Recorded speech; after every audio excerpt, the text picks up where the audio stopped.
दोस्तों सबसे पहले आप ये वीडियो देखिए, फिर मैं आपको बताता हूँ। हूँ तो इस तरह की शिकायत आती है कि कब तक आएगा है। लेकिन लाइट हम ये तय नहीं करेंगे कि ये 2 महीने, 4 महीने, 5 महीने या साल भर में आ जाएगा।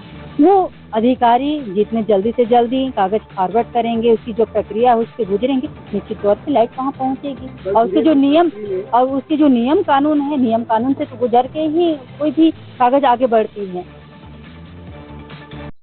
तो दोस्तों ये हमारे कैबिनेट मंत्री हैं श्रीमती लक्ष्मी रजवाड़े जी।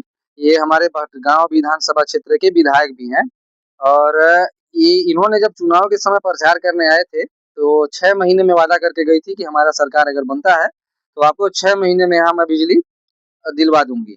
लेकिन सरकार बने 2 साल हो गया 2 साल के बाद भी अभी तक बिजली नहीं आया और हम लोग अनिश्चित काल अभी हड़ताल रखे थे।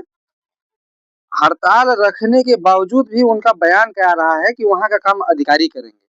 अगर वहाँ का काम अधिकारी करेंगे, तो फिर चुनाव के समय वोट माँगने तो आप नहीं आएँगी, या तो फिर आप वोट माँगने आएँगी तो अधिकारी को साथ में लेके आएँगी कि भाई अधिकारी यहाँ वोट माँगे। काम क्योंकि अधिकारी कर रहे हैं, आप तो कुछ कर नहीं रहे हैं। तो हम लोगों को इस जुमला से दूर रखिए महोदय जी। मेरा कहना ये है कि अगर आपके बस में नहीं है या तो फिर आपके ऊपर नहीं है करने के लिए तो आप ऊपर आवेदन दीजिए या तो फिर मंत्री हमारा पूरा सरकार है बीजेपी का देश में भी है, राज्य में भी है, तो उस चीज़ के लिए हम लोग को हड़ताल करने की वैसे ज़रूरत ही नहीं थी। लेकिन हड़ताल करने के बाद भी अगर इस तरीके से आपका बयान आ रहा है, तो हम जिस भटगांव विधानसभा क्षेत्र में आते हैं, हम लोगों को मतलब आज़ादी में हम लोग नहीं जी रहे हैं।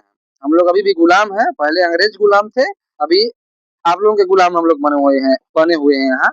तब चुनाव के समय आप लोग वोट के समय वादा करते हैं और चले जाते हैं। हम लोग को छत्तीसगढ़ अलग हुए 25-26 साल हो गया। 25-26 साल अगर हम लोग अलग भी हुए ना, तो अगर मध्य प्रदेश में भी हम लोग रहे होते ना, तो हम लोगों का अब तक विकास बहुत ज़्यादा हो गया होता। और छत्तीसगढ़ में रहने के कारण हम लोग एकदम जुट में हैं, ना लाइट का पता, ना नेटवर्क का पता, ना कोई चीज़ का यहाँ हम लोग को व्यवस्था नहीं है।